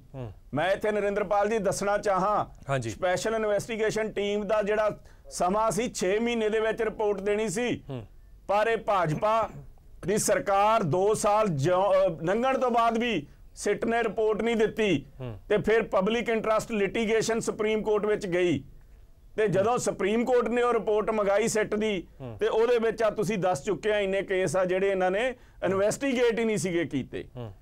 ਕਿਤੇ ਨਾ ਕਿਤੇ ਇੱਕ ਆਸ ਦੀ ਕਿਰਨ ਜ਼ਰੂਰ ਦਿਖਾਈ ਦਿੱਤੀ ਕਿਉਂਕਿ ਸੁਪਰੀਮ ਕੋਰਟ ਨੇ ਹੁਣ ਇਸ ਨੂੰ ਇੱਕ ਕਾਈਂਡ ਆਫ ਸਿਊ ਮੋਟੋ ਲੈ ਲਿਆ ਵਾ। ਪਰ ਜਿੱਥੋਂ ਤੱਕ ਸਰਕਾਰਾਂ ਦੀ ਗੱਲ ਆ, ਚਾਹੇ ਉਹ ਕਾਂਗਰਸ ਦੀ ਹੋਵੇ ਚਾਹੇ ਅਕਾਲੀ ਭਾਜਪਾ ਦੀ ਹੋਵੇ, ਉਹਨਾਂ ਨੇ ਸਿੱਖ ਨਸਲ ਕੁਸ਼ੀ ਨੂੰ ਸੀਰੀਅਸਲੀ ਨਹੀਂ ਲਿਆ। ਜੀ ਚੀਮਾ ਸਾਹਿਬ ਦਾ ਜਵਾਬ ਦੇਣਗੇ। ਜੀ ਜੀ ਚੀਮਾ ਜੀ, ਦੂਰ ਦੀ ਗੱਲ ਆ। ਜੀ ਚੀਮਾ ਸਾਹਿਬ, ਦੇਖੋ ਗੱਲ ਇਹ ਹੈ ਕਿ ਅੱਜ ਜਿਹੜਾ ਮੁੱਦਾ ਹੈਗਾ ਨਾ, ਇਹ ਰਾਜਨੀਤੀ ਕਰਨ ਦਾ ਮੁੱਦਾ ਨਹੀਂ ਹੈ। ਰਾਜਨੀਤੀ ਵਾਸਤੇ ਰੋਜ਼ ਡਿਬੇਟਾਂ ਹੁੰਦੀਆਂ। ਮੈਂ ਜਿਹੜਾ ਅਸਲੀ ਮੁੱਦੇ ਦੇ ਉੱਤੇ ਫਿਰ ਦੁਬਾਰਾ ਜਿਹੜੀ ਅਟੈਂਸ਼ਨ ਨੂੰ ਫੋਕਸ ਕਰਦਾ ਕਿ ਅੱਜ ਵੀ ਮੈਂ ਸਮਝਦਾ ਕਿ ਸੁਪਰੀਮ ਕੋਰਟ ਨੇ ਫਿਰ ਰਿਟਾਇਰਡ ਹਾਈ ਕੋਰਟ ਦੇ ਇੱਕ ਜੱਜ ਨੂੰ ਔਰ 2 ਜਿਹੜੇ, ਇੱਕ ਰਿਟਾਇਰਡ ਅਫਸਰ ਨੂੰ ਤੇ ਇੱਕ IPS ਅਫਸਰ ਨੂੰ ਜਿਹੜਾ ਕਮੇਟੀ ਦਾ ਬਣਾਇਆ। ਮੇਰੀ ਤਾਂ ਗੁਜ਼ਾਰਿਸ਼ ਸੁਪਰੀਮ ਕੋਰਟ ਅੱਗੇ ਇਹ ਹੈ ਕਿ ਸਿਟਿੰਗ ਜੱਜ ਕਿਉਂ ਨਹੀਂ ਇਹੋ ਜਿਹੇ ਸੀਰੀਅਸ ਕੇਸਾਂ ਦੀ ਆਪ ਇਨਵੈਸਟੀਗੇਸ਼ਨ ਕਰਦੇ, ਕਿਉਂਕਿ ਜਿਹੜਾ ਰਿਟਾਇਰਡ ਜੱਜਸ ਦਾ ਕਮਿਸ਼ਨ ਬਿਠਾਉਣ ਦਾ ਕੰਮ ਹੈ, ਇਹਦੇ 'ਚ ਹੁਣ ਬਹੁਤ ਸਮੇਂ ਦੇ ਮੁਤਾਬਕ ਖਾਮੀਆਂ ਪਈਆਂ। ਸਾਡੇ ਪੰਜਾਬ ਦੇ ਵਿੱਚ ਵੀ 2 ਰਿਟਾਇਰਡ ਜੱਜਾਂ ਦੇ ਕਮਿਸ਼ਨ ਬੈਠੇ ਆ, ਜਸਟਿਸ ਰਣਜੀਤ ਸਿੰਘ ਕਮਿਸ਼ਨ ਤੇ ਉਹਦੇ ਨਾਲ ਸਰਦਾਰ ਮਹਿਤਾਬ ਸਿੰਘ ਕਮਿਸ਼ਨ, ਔਰ ਜੋ ਕੁਝ ਰੋਜ਼ ਉਹਨਾਂ ਦੇ ਬਾਰੇ 'ਚ ਅਖਬਾਰਾਂ ਦੇ ਵਿੱਚ ਛਪ ਰਿਹਾ, ਇਹ ਰਿਟਾਇਰਡ ਜੱਜਸ ਦਾ ਕਮਿਸ਼ਨ ਦੇ ਵਿੱਚ ਆਉਣਾ ਔਰ ਖਾਸ ਤੌਰ ਤੇ ਫਿਰ ਦੁਬਾਰਾ ਜਿਹੜਾ ਫਿਰ ਇੱਕ ਰਿਟਾਇਰਡ ਜੱਜ ਦਾ ਆਉਣਾ, ਮੈਂ ਉਹਨਾਂ ਦੇ ਉੱਤੇ ਕੋਈ ਜਾਤੀ ਤੌਰ ਦੇ ਉੱਤੇ ਵਿਅਕਤੀਗਤ ਤੌਰ ਦੇ ਉੱਤੇ ਕੋਈ ਐਲੀਗੇਸ਼ਨ ਨਹੀਂ ਲਾਉਣੀ ਚਾਹੁੰਦਾ, ਪਰ ਮੈਂ ਸਮਝਦਾ ਕਿ ਜੇ ਦੇਸ਼ ਦੀ ਸਾਡੀ ਸੁਪਰੀਮ ਕੋਰਟ ਅੱਜ ਵੀ ਮਹਿਸੂਸ ਕਰਦੀ ਹੈ ਕਿ 33 ਸਾਲ ਬਾਅਦ ਵੀ ਉਹਨਾਂ ਲੋਕਾਂ ਨੂੰ ਇਨਸਾਫ ਦੀ ਲੋੜ ਹੈ, ਤਾਂ ਆਪਣੇ ਦੇਸ਼ ਦੇ ਵਿੱਚ ਕੋਈ ਸਿਟਿੰਗ ਹਾਈ ਕੋਰਟ ਦੇ ਜੱਜਾਂ ਦੀ ਕਮੀ ਨਹੀਂ ਹੈ ਕਿ ਇੱਕ ਜੱਜ ਨੂੰ ਇਹ ਸਾਰਾ ਟਾਸਕ ਦਿੱਤਾ ਨਹੀਂ ਜਾ ਸਕਦਾ। ਮੈਂ ਬ੍ਰੇਕ ਤੇ ਜਾਣਾ ਚੀਮਾ ਸਾਹਿਬ, ਜੀਕੇ ਸਾਹਿਬ ਦਾ ਰਿਐਕਸ਼ਨ ਲੈਣੇ ਜੀ। ਜੀਕੇ ਸਾਹਿਬ, ਕੀ ਇਸ ਚੀਜ਼ ਇਹਨਾਂ ਚੀਜ਼ਾਂ ਨਾਲ ਫਰਕ ਪੈ ਸਕਦਾ ਜੋ ਕਿ ਚੀਮਾ ਸਾਹਿਬ ਕਹਿ ਰਹੇ ਨੇ ਕਿ ਕਿਉਂ ਨਹੀਂ ਇੱਕ ਸਿਟਿੰਗ ਜੱਜ, ਕਿਉਂ ਵਾਰ-ਵਾਰ ਇੱਕ ਰਿਟਾਇਰਡ ਜੱਜ? ਦੇਖੋ ਉਸ ਗੱਲ ਨਾਲ ਮੈਂ ਸਹਿਮਤ ਹਾਂ ਕਿ ਅਗਰ ਸਿਟਿੰਗ ਜੱਜ ਹੋਵੇ ਉਹਦੀ ਗੱਲ ਜ਼ਰੂਰ ਹੁੰਦੀ ਹੈ, ਲੇਕਿਨ ਮੈਨੂੰ ਅਫਸੋਸ ਹੈ ਕਿ ਸਰ ਬੂਟਾ ਸਿੰਘ ਨੇ ਜਿਹੜੀ ਗੱਲ ਕੀਤੀ ਹੈ, ਮੈਂ ਸਮਝਦਾ ਵਾਂ ਕਿ ਅਸੀਂ ਬਹੁਤ ਲੰਬੇ ਸਮੇਂ ਤੋਂ ਦਿੱਲੀ ਦੇ ਵਿੱਚ ਇਹ ਲੜਾਈ ਲੜ ਰਹੇ ਹਾਂ ਔਰ ਸਰ ਬੂਟਾ ਸਿੰਘ ਹੋਰਾਂ ਨੇ ਜ਼ਿਕਰ ਕਰ ਦਿੱਤਾ ਆਮ ਆਦਮੀ ਪਾਰਟੀ ਦਾ, ਮੈਂ ਸਿਰਫ ਉਸ ਪਾਸੇ ਅੱਜ ਜਾਣਾ ਨਹੀਂ ਚਾਹੀਦਾ ਸੀਗਾ, ਲੇਕਿਨ ਇਹਨੇ ਜ਼ਿਕਰ ਕੀਤਾ ਔਰ ਨੈਸ਼ਨਲ ਤੁਹਾਡਾ ਜਾਂਦਾ ਉਹਦੇ ਤਾਂ ਮੈਨੂੰ ਜਵਾਬ ਦੇਣਾ ਪਏਗਾ। ਇੱਕ ਸਿੱਟ ਬਣਾਈ ਸੀਗੀ, ਬਿਲਕੁਲ ਠੀਕ ਇਹਨਾਂ ਨੇ ਕਿਹਾ, ਜਦੋਂ 49 ਦਿਨ ਦੀ ਸਰਕਾਰ ਆਈ ਸੀ ਕੇਜਰੀਵਾਲ ਜੀ ਦੀ, ਮੈਂ ਸਰ ਬੂਟਾ ਸਿੰਘ ਹੋਰਾਂ ਨੂੰ ਪੁੱਛਣਾ ਚਾਹੁੰਦਾ ਕਿ ਉਹ 49 ਦਿਨਾਂ ਦੀ ਸਰਕਾਰ ਤੁਹਾਡੀ ਕਾਂਗਰਸ ਦੀ 8 MLA ਦੀ ਵਿਸਾਖੀ ਤੇ ਸੀਗੀ? ਉਹ ਕਾਂਗਰਸ ਜਿਸ ਕਾਂਗਰਸ ਨੇ ਸਾਡਾ ਕਤਲ ਕੀਤਾ, ਉਹ ਕਾਂਗਰਸ ਜਿਸ ਕਾਂਗਰਸ ਨੇ ਸਾਨੂੰ 35 ਸਾਲ 34 ਸਾਲ ਇਨਸਾਫ ਨਹੀਂ ਲੈਣ ਦਿੱਤਾ, ਉਹਨਾਂ ਦੀ ਵਿਸਾਖੀਆਂ ਤੇ ਤੁਹਾਡੀ ਸਰਕਾਰ ਔਰ ਤੁਸੀਂ ਸਿੱਟ ਬਣਾ ਰਹੇ ਹੋ, ਇੱਕ ਮਜ਼ਾਕ ਨਹੀਂ ਹੈ। ਦੂਜੀ ਗੱਲ, ਮੁੱਖ ਮੰਤਰੀ ਕੇਜਰੀਵਾਲ ਜੀ, ਉਹਨਾਂ ਨੇ ਇੱਕ ਸਿਪਾਹੀ ਦੀ ਬਦਲੀ ਕਰਨ ਨੂੰ ਆਖਿਆ ਸੀਗਾ, ਉਹ ਸਿਪਾਹੀ ਦੀ ਬਦਲੀ ਨਹੀਂ ਹੋਈ ਸੀਗੀ ਤੇ ਇਹ ਧਰਨੇ ਤੇ ਬਹਿ ਗਏ ਸੀਗੇ 26 ਜਨਵਰੀ ਜਿੱਥੋਂ ਨਿਕਲਣੀ ਸੀ ਰਾਜਪਥ ਦੇ ਉੱਤੇ। ਮੈਂ ਸਮਝਦਾ ਵਾਂ ਕਿ ਅੱਜ ਜਿਹੜੇ ਵੀ ਪੈਨਲਿਸਟ ਬੈਠੇ ਨੇ, ਮਿਹਰਬਾਨੀ ਕਰਕੇ ਉਸ ਪਾਸੇ ਨਾ ਤੁਰੀਏ। ਅੱਜ ਅਸੀਂ ਕਿਸੇ ਤਰੀਕੇ ਇੱਕ ਰਿਜ਼ਲਟ ਕੱਢਣ ਦੀ ਕੋਸ਼ਿਸ਼ ਕਰੀਏ। ਮੈਂ ਜੀ ਕੇ ਸਾਹਿਬ ਵਾਪਸ ਆਉਂਗਾ, ਇੱਕ ਐਸੀ ਛੋਟੇ ਜਿਹੇ ਬ੍ਰੇਕ ਵਾਸਤੇ ਰੁਕ ਰਹੇ ਹਾਂ। ਬ੍ਰੇਕ ਤੋਂ ਬਾਅਦ ਇਹ ਸਿਆਸੀ ਜਿਹੜੀਆਂ ਔਕੜਾਂ ਬਣਦੀਆਂ ਨੇ, ਜਿਵੇਂ ਕਿ ਹੁਣ ਇਹ ਚਰਚਾ ਹੁਣ ਸ਼ੁਰੂ ਹੋਈ ਹੈ, ਤਾਂ ਇਹ ਪੁਆਇੰਟ ਵੀ ਲੈਣਾ ਬਹੁਤ ਜ਼ਰੂਰੀ ਹੈ ਕਿ ਸਿਰਫ ਦਿਖਾਵੇ ਲਈ SIT, ਜਦੋਂ ਇਹ ਜਾਣਦੇ ਹੋਏ ਕਿ ਸਾਡੀਆਂ ਕਿੰਨੀਆਂ ਪਾਵਰਾਂ ਨੇ, ਸਿਪਾਹੀ ਦੀ ਬਦਲੀ ਤੱਕ ਨਹੀਂ ਹੋ ਸਕਦੀ। ਦੂਜਾ, ਕਿਸ ਪਾਰਟੀ ਦੇ ਸਹਿਯੋਗ ਨਾਲ ਅਸੀਂ ਸੱਤਾ ਵਿੱਚ ਬੈਠੇ ਹਾਂ, ਕਿ ਵਾਕਈ ਇਹ SIT ਸਿਰਫ ਦਿਖਾਵਾ ਸੀ, ਇਹਦੇ ਨਾਲ ਇਨਸਾਫ ਮਿਲ ਸਕਦਾ ਸੀ, ਉਹ ਤਾਂ ਸਰਕਾਰ ਡਿੱਗ ਪਈ। ਇਸ ਤੇ ਅਸੀਂ ਅੱਗੇ ਚਰਚਾ ਕਰਾਂਗੇ ਔਰ ਨਾਲ ਹੀ ਇਹ ਚਰਚਾ ਕਰਾਂਗੇ ਤੇ ਫਿਰ ਇਹ ਜਿਹੜੀ ਉਮੀਦ ਜਿਹਨੂੰ ਅਸੀਂ ਵੀ ਉਮੀਦ ਕਰ ਰਹੇ ਹਾਂ, ਇਹ ਉਮੀਦ ਕਿੰਨੀ ਕੁ ਅੱਗੇ ਤੱਕ ਜਾਏਗੀ ਔਰ ਇਹਨੂੰ ਹੋਰ ਕਿੰਨੇ ਸਾਲ ਲੱਗਣਗੇ। ਇੱਕ ਛੋਟੀ ਜਿਹੀ ਬ੍ਰੇਕ ਤੋਂ ਬਾਅਦ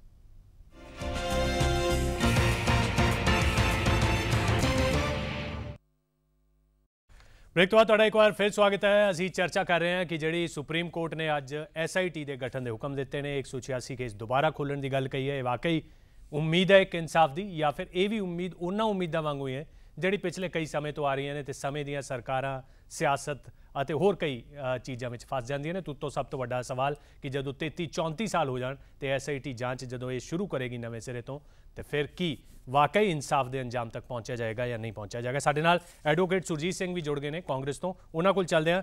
ਸੁਰਜੀਤ ਸਿੰਘ ਜੀ, ਜਦੋਂ 84 ਦੇ ਗੱਲ ਹੁੰਦੀ ਹੈ ਤਾਂ ਜ਼ਾਹਿਰ ਹੈ ਉਹਦੇ ਵਿੱਚ ਘੇਰੇ ਵਿੱਚ ਕਾਂਗਰਸ ਪਾਰਟੀ ਆਉਂਦੀ ਹੈ, ਤੇ ਨਾ ਸਿਰਫ ਕਾਂਗਰਸ ਪਾਰਟੀ ਉਸ ਵੇਲੇ ਦੇ ਸਮੇਂ ਦੀ ਆਉਂਦੀ ਹੈ, ਬਲਕਿ ਉਸ ਤੋਂ ਬਾਅਦ ਵੀ ਜਿੰਨੀਆਂ ਸਰਕਾਰਾਂ ਬਣੀਆਂ, ਹਰ ਕੋਈ ਪੈਨਲਿਸਟ, ਹਰ ਕੋਈ ਇਹੀ ਚਰਚਾ ਕਰਦਾ ਹੈ ਕਿ ਵਾਰ-ਵਾਰ ਏਜੰਸੀਆਂ ਤੱਕ ਦਬਾਅ ਪਾਇਆ ਗਿਆ ਔਰ ਉਹ ਪਬਲਿਕਲੀ ਚੀਜ਼ਾਂ ਵੇਖੀਆਂ ਵੀ, ਭਾਵੇਂ ਉਹ ਟਾਈਟਲਰ ਦਾ ਮਾਮਲਾ ਹੋਵੇ ਜਾਂ ਫਿਰ ਬਾਕੀਆਂ ਦਾ ਮਾਮਲਾ, ਸੱਜਣ ਕੁਮਾਰ ਦਾ ਮਾਮਲਾ ਹੋਵੇ, ਜੋ ਅਜੇ ਤੱਕ ਕਾਂਗਰਸ ਵਿੱਚ ਬਣੇ ਹੋਏ ਨੇ। ਮੰਨਿਆ ਜਾ ਸਕਦਾ ਹੈ ਕਿ ਕਾਂਗਰਸ ਹਰ ਵੇਲੇ ਇਸ ਇਨਸਾਫ ਦੀ ਲੜਾਈ ਵਿੱਚ ਅੜਿੱਕਾ ਬਣ ਕੇ ਖੜੀ ਹੁੰਦੀ ਰਹੀ ਹੈ।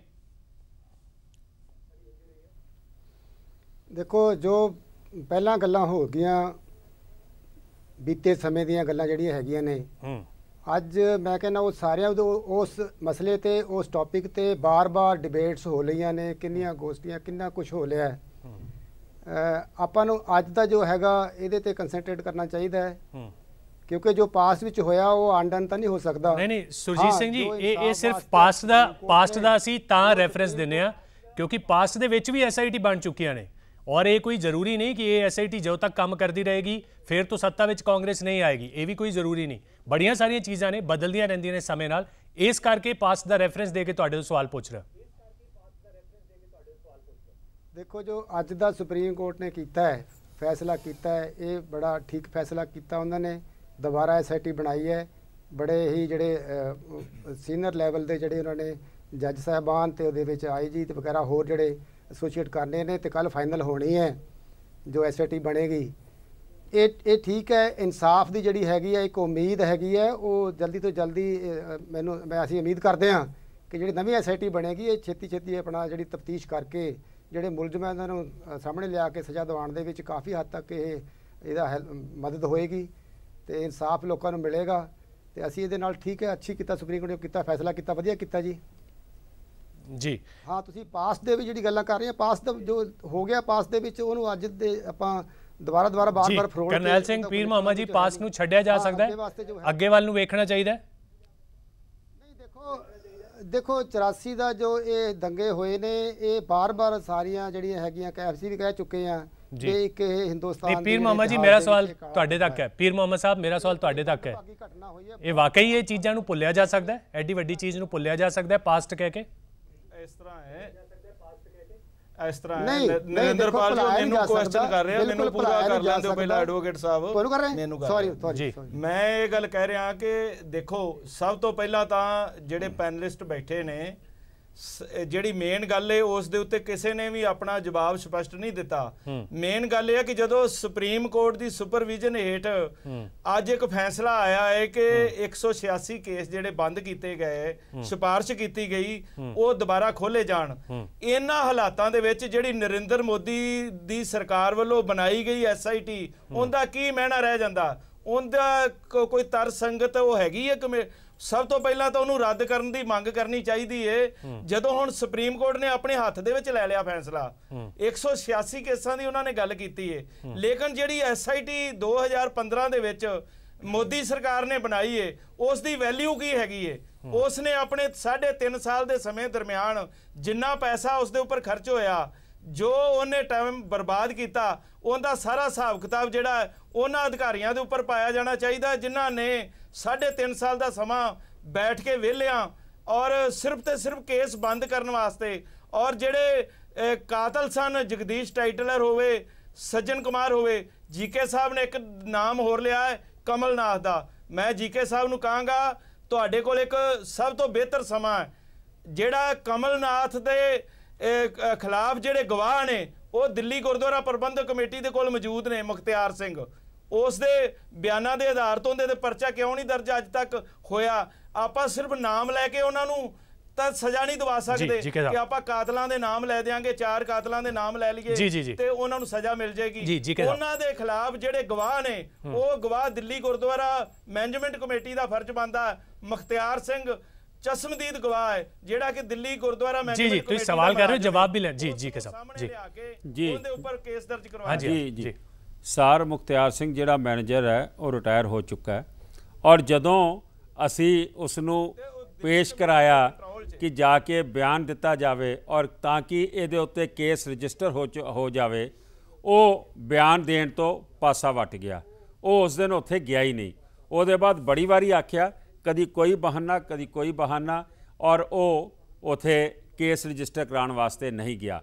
ਜਦ ਕਿ ਪੁਲਿਸ ਕੋਲ, ਜਦ ਕਿ ਕਾਨੂੰਨੀ ਏਜੰਸੀਆਂ ਕੋਲ, ਸੂਰੀ ਸਾਹਿਬ ਦਾ ਪਹਿਲਾ ਨਾਂ ਨਹੀਂ ਮੈਨੂੰ ਪਤਾ, ਜਿਸ ਦੀ ਰਿਪੋਰਟ ਦਰਜ ਹੈ, ਜਿਹੜਾ ਇੰਡੀਅਨ ਐਕਸਪ੍ਰੈਸ ਦਾ ਉੱਥੇ ਹਾਜ਼ਰ ਸੀਗਾ ਰਿਪੋਰਟਰ, 2 ਬੰਦੇ ਉੱਥੇ ਗੁਰਦੁਆਰਾ ਕਮੇਟੀ ਦੇ ਰਕਾਬਗੰਜ ਸਾਹਮਣੇ ਮਰੇ ਸੀਗੇ। ਮੈਂ ਸਮਝਦਾ ਵਾਂ ਕਿ ਉਸ 'ਤੇ ਕੇਸ ਇਨਕੁਆਇਰੀ ਕਰਕੇ ਜ਼ਰੂਰ ਦਰਜ ਹੋਣਾ ਚਾਹੀਦਾ ਸੀ। ਕੇਸ ਦਰਜ ਨਹੀਂ ਹੋਇਆ ਔਰ ਮੁਖਤਿਆਰ ਸਿੰਘ ਗਵਾਹੀ ਦੇਣ ਵਾਸਤੇ ਅੱਗੇ ਆਉਣ ਤੋਂ ਮੁਨਕਰ ਹੁੰਦਾ ਰਿਹਾ। ਜੀ ਬੂਟਾ ਸਿੰਘ ਜੀ, ਆਪਾਂ ਇਸ ਤੋਂ ਪਹਿਲਾਂ ਗੱਲ ਕਰ ਰਹੇ ਸੀ, ਹਾਲਾਂਕਿ ਫਿਰ ਜਿਵੇਂ ਕਿ ਸਾਰੇ ਪੈਨਲਿਸਟ ਇਸ ਗੱਲ ਤੇ ਰਜ਼ਾਮੰਦ ਨੇ ਕਿ ਇਹ ਮੁੱਦਾ ਇਕੱਠੇ ਹੋ ਕੇ ਚੁੱਕਿਆ ਜਾਣਾ ਚਾਹੀਦਾ, ਪਰ ਤੁਸੀਂ ਇਹ ਗੱਲ ਕੀਤੀ ਕਿ ਅਸੀਂ ਇੱਕ SIT ਬਣਾਈ ਸੀ 49 ਦਿਨਾਂ ਦੀ ਸਰਕਾਰ ਵਿੱਚ। ਤੁਹਾਨੂੰ ਯਾਦ ਹੋਏਗਾ ਕਿ 49 ਦਿਨਾਂ ਦੀ ਸਰਕਾਰ ਵਿੱਚ SIT ਜਦੋਂ ਬਣੀ ਸੀ ਉਸ ਤੋਂ ਬਾਅਦ 9 ਮਹੀਨੇ ਤੱਕ ਇਸ ਦੀਆਂ ਫਾਈਲਾਂ ਗੁੰਮ ਰਹੀਆਂ ਸੀ, ਔਰ SIT ਜਿਹੜੀ ਸਰਕਾਰ, ਕਿਉਂਕਿ ਹੋਮ ਮਿਨਿਸਟਰੀ ਨਾਲ ਤੁਸੀਂ ਹਮੇਸ਼ਾ ਲੜਦੇ ਰਹਿੰਦੇ ਹੋ, ਸਰਕਾਰ ਤੁਹਾਡੀ ਦਿੱਲੀ ਵਿੱਚ ਲੜਦੀ ਰਹਿੰਦੀ ਹੈ ਕਿ ਸਾਨੂੰ ਸਾਡੇ ਕੋਲ ਉਹ ਪਾਵਰਾਂ ਨਹੀਂ ਜਿਹੜੀਆਂ ਹੋਣੀਆਂ ਚਾਹੀਦੀਆਂ ਨੇ। ਇਹ ਤਮਾਸ਼ਬੀਨੀ ਜਿਹੜੀ ਹੈ, ਤੁਹਾਨੂੰ ਨਹੀਂ ਲੱਗਦਾ ਕਿ ਇਹੀ ਇਨਸਾਫ ਦੀ ਲੜਾਈ ਵਿੱਚ ਸਭ ਤੋਂ ਵੱਡੀ ਪਾਰੀ ਹੈ ਕਿ ਦਿਖਾਵਾ ਕਰੋ, ਅੱਗੇ ਨਿਕਲ ਜਾਓ, ਵੋਟਾਂ ਲਓ, ਕੰਮ ਖਤਮ? ਨਹੀਂ ਨਹੀਂ ਨਹੀਂ ਨਹੀਂ, ਦੇਖੋ ਉਸ SIT ਦਾ ਫਾਇਦਾ ਹੋਇਆ ਨਰਿੰਦਰਪਾਲ ਜੀ। ਕੀ? ਉਸ SIT ਕਰਕੇ ਹੀ ਸੈਂਟਰ ਗਵਰਨਮੈਂਟ ਨੇ SIT ਬਣਾਉਣੀ ਪਈ ਇਹਨਾਂ ਨੂੰ। ਕਿਉਂਕਿ ਇਹ ਸਮੇਂ-ਸਮੇਂ ਤੇ ਇਹਨਾਂ ਨੇ ਸਿਰਫ ਤੇ ਸਿਰਫ ਸਿਆਸਤ ਕੀਤੀ ਹੈ। ਤੁਸੀਂ ਬੂਟਾ ਸਿੰਘ ਜੀ ਇਸ ਗੱਲ ਤੋਂ ਸੰਤੁਸ਼ਟ ਹੋ ਕਿ ਇੱਕ ਐਸਆਈਟੀ ਦੇ ਬਦਲੇ ਇੱਕ ਹੋਰ ਐਸਆਈਟੀ ਬਣ ਗਈ, ਸਾਡਾ ਕੰਮ ਹੋ ਗਿਆ, ਤੁਸੀਂ ਸੰਤੁਸ਼ਟ ਹੋ ਇਸ ਗੱਲ ਤੋਂ? ਨਹੀਂ ਸਰ, ਸੰਤੁਸ਼ਟ ਵਾਲੀ ਤਾਂ ਗੱਲ, ਜਿੰਨਾ ਚਿਰ ਇਨਸਾਫ ਨਹੀਂ ਮਿਲਦਾ ਸੰਤੁਸ਼ਟ ਵਾਲੀ ਗੱਲ ਹੈ ਨਹੀਂ ਗੀ। ਮੈਂ ਜਿਹੜੀ ਗੱਲ ਇੱਥੇ ਸਬਮਿਟ ਕਰਨੀ ਜਾ ਰਿਹਾ ਸੀਗਾ, ਹਾਂਜੀ ਬਈ ਦੇਖੋ ਇਦੋਂ ਵੱਡਾ ਮਜ਼ਾਕ ਕੀ ਹੋ ਸਕਦਾ ਵੀ ਸੱਜਣ ਕੁਮਾਰ ਜਿਹਨੂੰ ਸਾਰੇ ਕੌਮ ਉਹਨੂੰ ਦੋਸ਼ੀ ਮੰਨਦੀ ਆ ਤੇ ਉਹ ਨੈਸ਼ਨਲ ਮੀਡੀਆ ਤੇ ਇੱਕ ਠੋਕ ਕੇ ਇੰਟਰਵਿਊ ਦਿੰਦਾ ਵੀ ਮੇਰੇ ਖਿਲਾਫ ਇਹਨਾਂ ਨੇ ਕਮਿਸ਼ਨ ਬਿਠਾਏ, ਸੈੱਟ ਬਿਠਾਈਆਂ, ਉਹਨਾਂ ਨੇ ਅਟਲ ਬਿਹਾਰੀ ਵਾਜਪਾਈ ਦੀ ਗਵਰਨਮੈਂਟ ਵਿੱਚ ਉਹ ਨਾਮ ਲੈ ਕੇ ਕਹਿ ਰਿਹਾ ਮੈਨੂੰ ਕਲੀਨ ਚਿੱਟ ਦੇਤੀ। ਪਰ ਉਦੋਂ ਸਮੇਂ-ਸਮੇਂ ਦੇ ਨੇਤਾਵਾਂ ਨੇ, ਚਾਹੇ ਉਹ ਅਕਾਲੀ ਦਲ ਹੋਵੇ, ਭਾਜਪਾ ਹੋਵੇ, ਉਹਨਾਂ ਨੇ ਵਜ਼ੀਰੀਆਂ ਆਪਦੀਆਂ ਬਚਾਉਣ ਦੀ ਕੋਸ਼ਿਸ਼ ਕੀਤੀ, ਪਰ ਉਹ ਜਿਹੜੀ ਇਹਨਾਂ ਨੂੰ ਕਲੀਨ ਚਿੱਟ ਦਿੱਤੀ ਸੀ ਉਹਦੇ ਬਰਖਲਾਫ ਆਪਦਾ ਮੂੰਹ ਨਹੀਂ ਖੋਲਿਆ। ਇਸ ਤੇ ਸਿਰਫ ਜੀ ਚੀਮਾ ਸਾਹਿਬ, ਜੀ Cheema Sahib ji, supreme court case ਬਿਲਕੁਲ ਦੇਖ ਰਿਹਾ ਵੀ हाँ जी चीमा साहब मिलूगा जी चीमा साहब। देखो मैं सरदार बूटा सिंह हरां नूं बेनती करदा कि वाजपेयी साहब ਦੇ ਟਾਈਮ ਦੇ ਉੱਤੇ ਹੀ ਨਾਨਾਵਤੀ ਕਮਿਸ਼ਨ ਬਣਿਆ ਸੀਗਾ ਔਰ ਇਹ ਜਿਹਦਾ ਤੁਸੀਂ ਨਾਂ ਲੈ ਰਹੇ ਹੋ ਸੱਜਣ ਕੁਮਾਰ, ਇਹ ਵੀ ਤੇ ਬਾਕੀ ਵੀ ਕਾਂਗਰਸ ਦੇ ਸੀਨੀਅਰ ਲੀਡਰ ਉਹਦੇ ਵਿੱਚ ਹੀ ਉਸੇ ਕਮਿਸ਼ਨ ਦੇ ਦੋਸ਼ੀ ਠਹਿਰਾਏ ਹੋਏ। ਉਸ ਤੋਂ ਪਹਿਲਾਂ ਬਹੁਤ ਸਾਰੇ ਕਮਿਸ਼ਨ ਤੇ ਹੋਰ ਬਣੇ ਸੀ ਜਿਨ੍ਹਾਂ ਨੇ ਇਹਨਾਂ ਲੋਕਾਂ ਨੂੰ ਕਲੀਨ ਚਿੱਟ ਦਿੱਤੀਆਂ ਸੀਆਂ। ਇਹਦਾ ਸਿਹਰਾ ਵਾਜਪੇਈ ਸਾਹਿਬ ਨੂੰ ਜਾਂਦਾ ਕਿ ਉਹਨਾਂ ਨੇ ਜਸਟਿਸ ਨਾਨਾਵਤੀ ਦਾ ਕਮਿਸ਼ਨ ਸੁਪਰੀਮ ਕੋਰਟ ਦੇ ਰਿਟਾਇਰਡ ਜੱਜ ਦਾ ਬਣਾਇਆ ਸੀ ਔਰ ਉਸੇ ਕਮਿਸ਼ਨ ਨੇ ਪਹਿਲੀ ਵਾਰੀ ਨਾਨਾਵਤੀ ਕਮਿਸ਼ਨ ਦੀ ਰਿਪੋਰਟ ਪੜ੍ਹ ਦਿਓ, ਉਹਦੇ ਵਿੱਚ ਇਹਨਾਂ ਲੋਕਾਂ ਨੂੰ ਦੋਸ਼ੀ ਠਹਿਰਾਇਆ। ਚਲੋ ਚੀਮਾ ਸਾਹਿਬ ਮੈਂ ਵਾਪਸ ਆਉਂਗਾ, ਅਸੀਂ ਇੱਕ ਛੋਟੀ ਜਿਹੀ ਬ੍ਰੇਕ ਵਾਸਤੇ ਰੁਕ ਰਹੇ ਹਾਂ। ਜੀ ਚੀਮਾ ਸਾਹਿਬ ਮੈਂ ਵਾਪਸ ਆਉਂਗਾ, ਤੁਹਾਡੀ ਗੱਲ ਇਹ ਤੁਹਾਡਾ ਅੱਗੇ ਵੀ ਇਸ ਨੂੰ ਜਾਰੀ ਰੱਖਾਂਗੇ ਤੇ ਨਾਲ ਹੀ ਫਿਰ ਤੋਂ, ਕਿਉਂਕਿ ਉਸ ਮੁੱਦੇ ਤੇ ਚਰਚਾ ਠੀਕ ਤਰੀਕੇ ਨਾਲ ਹੋ ਨਹੀਂ ਪਾ ਰਹੀ, ਉਸ ਮੁੱਦੇ ਤੇ ਅਸੀਂ ਸਾਰੇ ਮਿਲ ਕੇ ਉਸ ਕੰਸੈਂਸਸ ਤੇ ਨਹੀਂ ਆ ਰਹੇ ਕਿ ਵਾਕਈ ਇਹ ਜਿਹੜਾ ਨਵੀਂ ਐਸਆਈਟੀ ਬਣੀ ਹੈ, ਐਸਆਈਟੀ ਦੇ ਬਦਲੇ ਐਸਆਈਟੀ, ਕਮਿਸ਼ਨ ਦੇ ਬਦਲੇ ਕਮਿਸ਼ਨ, ਕਮਿਸ਼ਨ ਦੇ ਉੱਪਰ ਇੱਕ ਹੋਰ ਕਮਿਸ਼ਨ, ਜਿਸ ਨੂੰ ਚਲਦੇ 34 ਸਾਲ ਬੀਤ ਗਏ ਨੇ, ਹੁਣ ਇਸ ਤੇ ਹੋਰ ਕਿੰਨੇ ਕਮਿਸ਼ਨ ਬਣਨਗੇ, ਇਹ ਐਸਆਈਟੀ ਜਿਹੜੀ ਹੈ ਇਹ ਬਾਕੀਆਂ ਤੋਂ ਅੱਡ ਕਿਉਂ ਹੈ, ਕਿਉਂ ਇਸ ਤੋਂ ਉਮੀਦ ਰੱਖੀ ਜਾਵੇ, ਇਸ ਸਭ ਤੇ ਚਰਚਾ ਇੱਕ ਬ੍ਰੇਕ ਤੋਂ ਬਾਅਦ।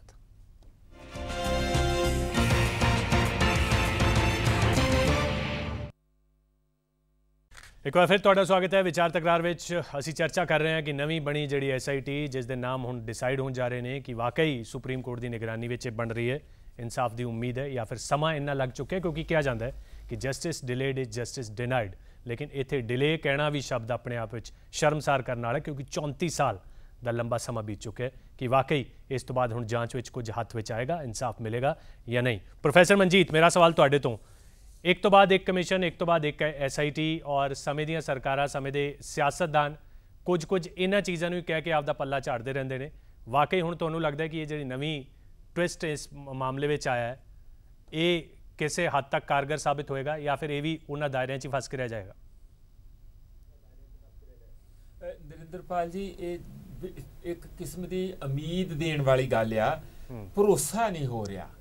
ਭਰੋਸਾ ਕਿਉਂਕਿ ਜਦੋਂ ਬਾਰ-ਬਾਰ ਕਿਸੇ ਚੀਜ਼ ਦਾ ਵਿਸ਼ਵਾਸ ਟੁੱਟ ਜਾਂਦਾ ਨਾ, ਤਾਂ ਉਹਦੇ ਤੇ ਫਿਰ ਤੁਸੀਂ ਕਿੰਨੀ ਵਾਰੀ ਕਰੋਗੇ? ਇੱਕ ਵਾਰੀ, 2 ਵਾਰੀ, 5 ਵਾਰੀ, 10 ਵਾਰੀ।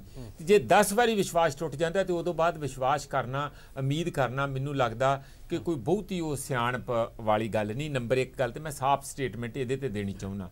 ਦੂਸਰਾ, ਜਦੋਂ ਐਡਾ ਵੱਡਾ ਜੈਨੋਸਾਈਡ ਕਹੋ, ਘੱਲੂਘਾਰਾ ਕਹੋ, ਐਡਾ ਕੁਛ ਉੱਥੇ ਹੋ ਗਿਆ, 3000 ਜਾਂ 4000 ਜਾਂ 5000 ਲੋਕਾਂ ਦਾ ਦਿਨੇ ਕਤਲੇਆਮ ਹੋਇਆ ਔਰ ਪੁਲਿਸ ਉਹਦੀ ਵਿਟਨੈਸ ਹੈਗੀ ਆ, ਲੋਕ ਵਿਟਨੈਸ ਹੈਗੇ, ਸਾਰਾ ਕੁਝ।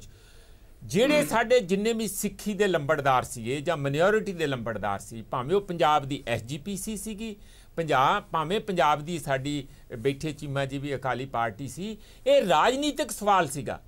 ਆਪਾਂ ਕਿਉਂ ਸਾਰੀ ਦੀ ਸਾਰੀ ਸੱਤਾ ਜਿਹੜੀ ਆ, ਜਿਨ੍ਹਾਂ ਨੂੰ ਟੈਰਰਿਸਟਾਂ ਦੇ ਨਾਂ ਜਾਂ ਜਿਨ੍ਹਾਂ ਨੂੰ ਖਾੜਕੂ ਕਹਿੰਦੇ ਆ, ਉਹਨਾਂ ਦੇ ਖਾਤੇ 'ਚ ਪੈ ਗਈ ਸਾਰੀ ਗੱਲ। ਬਾਅਦ ਵਿੱਚ ਠੀਕ ਹੈ, ਇਹਨਾਂ ਦੀਆਂ ਤਕਲੀਫਾਂ ਅਸੀਂ ਸਮਝਦੇ ਹਾਂ, ਡਿਸਟਰਬੈਂਸ ਹੋ ਗਈ, ਇਲੈਕਸ਼ਨ ਨਹੀਂ ਹੋਈ, ਬਹੁਤ ਕੁਝ ਹੋਇਆ, ਬੜਾ ਉਥਲ ਪੁਥਲ ਹੋਇਆ। ਉਦੋਂ ਬਾਅਦ ਪੰਜਾਬ ਦੇ ਵਿੱਚ ਬਹੁਤ 92 ਤੱਕ ਤੇ ਬਹੁਤ ਹੀ ਉਥਲ ਪੁਥਲ ਰਿਹਾ, ਪਰ ਉਦੋਂ ਬਾਅਦ ਵੀ ਇਹ ਰਾਜਨੀਤਿਕ ਸਵਾਲ ਸੀਗਾ, ਇਹ ਇਕੱਲਾ ਲੀਗਲ ਸਵਾਲ ਨਹੀਂ ਹੈਗਾ ਕਿ ਉੱਥੇ ਫੂਲਕਾ ਸਾਹਿਬ ਬੈਠੇ ਲੜੀ ਜਾਣ। ਕੁਛ ਨਹੀਂ ਨਿਕਲਣਾ ਲੜਾਈ 'ਚੋਂ, ਕੋਰਟਾਂ ਦੇ ਵਿੱਚੋਂ। ਅੱਜ ਤੱਕ ਕੋਈ ਕੋਰਟਾਂ 'ਚ ਜਿੱਤਿਆ? ਇਸ ਕਰਕੇ ਬੰਦੇ ਮਰ ਜਾਂਦੇ ਆ, ਦਰਖਤ ਬਣ ਜਾਂਦੇ, ਜਿਵੇਂ ਉਹ ਕਵਿਤਾ ਦੇ ਵਿੱਚ ਲਿਖਿਆ, ਕੋਰਟਾਂ 'ਚ ਇਨਸਾਫ ਨਹੀਂ ਹੁੰਦਾ, ਫੈਸਲੇ ਹੁੰਦੇ ਆ। ਇਹ ਤੇ ਸੀਨੀਅਰ ਜੱਜ ਕਹਿੰਦੇ। ਆਪਾਂ ਸਾਰੇ ਦੀ ਸਾਰੀ ਗੱਲ, ਵਿਟਨੈਸ ਕਿਹੜਾ ਆ ਜੀ, ਪੁਲਿਸ ਕਿੱਥੇ ਆ ਜੀ, ਉਹ ਹੁਣ ਰਿਟਾਇਰ ਹੋ ਗਏ ਜੀ, ਇਹ ਰਾਜਨੀਤਿਕ ਸਵਾਲ ਸੀ। ਜੀ ਰਾਜਨੀਤਿਕ ਸਵਾਲ। ਪ੍ਰੋਫੈਸਰ ਮਨਜੀਤ, ਮੇਰੇ ਕੋਲ ਹੁਣ ਸਮਾਂ ਥੋੜਾ ਘੱਟ ਹੈ, ਮੈਂ ਇੱਕ ਕਮੈਂਟ ਕਰਨੈਲ ਸਿੰਘ ਜੀ जी करनैल सिंह जी बस मैं निक्की जी गल कहनी चाहना। हाँ जी। और हिंदुस्तान दी गवर्नमेंट नूं भी ये समझ लेना चाहिए, कोई भी गवर्नमेंट होवे, कि जे ये जख्मां दे उत्ते पट्टी नहीं बन्नणगे, ये हील नहीं करनगे तां ये रिसदे ही रहणगे ਜਿਹੜੇ हिंदुस्तान दे लई। बिल्कुल ये समझा जाना जरूरी है। जी करनैल सिंह पीर मोहम्मद आखिरी कमेंट जी जल्दी नाल।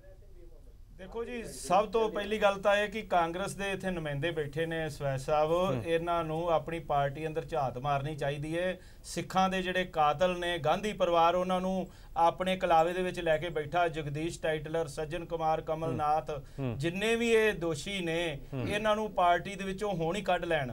ਇਹ ਸਿੱਖਾਂ ਦੇ ਨਾਲ ਸਿੱਧੀ ਦੁਸ਼ਮਣੀ ਹੈ ਕਿ ਸਿੱਖਾਂ ਨੂੰ ਚੜਾਉਣ ਵਾਸਤੇ ਜਦੋਂ ਅੱਜ ਸੁਪਰੀਮ ਕੋਰਟ ਇੰਡੀਆ ਦੀ ਜਿਹੜੀ ਸੰਵਿਧਾਨਕ ਅਥਾਰਟੀ ਹੈ ਸਭ ਤੋਂ ਮੇਨ ਹੈਗੀ ਹੈ ਸੁਪਰੀਮ ਕੋਰਟ, ਜਦੋਂ ਸੁਪਰੀਮ ਕੋਰਟ ਨੇ ਅੱਜ ਕਹਿ ਦਿੱਤਾ 186 ਕੇਸ ਜਿਹੜੇ ਦੁਬਾਰਾ ਰੀਓਪਨ ਕਰੋ ਔਰ ਉਹਦੇ ਵਿੱਚ ਸਾਰੇ ਜਿਹੜੇ ਕਾਤਲ ਨੇ ਇਹਨਾਂ ਦੇ ਨਾਮ ਨੇ ਬਿਲਕੁਲ ਪਾਰਟੀ ਦੇ ਸੀਨੀਅਰ ਆਗੂ ਬਣਾ ਕੇ। ਜੀ ਸੁਰਜੀਤ ਸਿੰਘ ਜੀ ਇਹ ਜਦੋਂ ਇਨਸਾਫ ਮਿਲੂਗਾ ਕੋਰਟ ਦੇ ਜ਼ਰੀਏ ਉਹ ਤਾਂ ਮਿਲੇਗਾ ਹੀ ਮਿਲੇਗਾ, ਲੇਕਿਨ ਇੱਕ ਸਿਆਸੀ ਤੌਰ ਤੇ ਮੈਸੇਜ ਤਾਂ ਦਿੱਤਾ ਜਾ ਸਕਦਾ ਇਹਨਾਂ ਤੋਂ ਕਿਨਾਰਾ ਕਰਕੇ। ਕਿਉਂ ਮਜਬੂਰ ਹੈ ਸਰਕਾਰ 34 ਸਾਲਾਂ ਚ ਉਹ ਵੀ ਨਹੀਂ ਕਰ ਪਾਈ ਕਾਂਗਰਸ ਪਾਰਟੀ?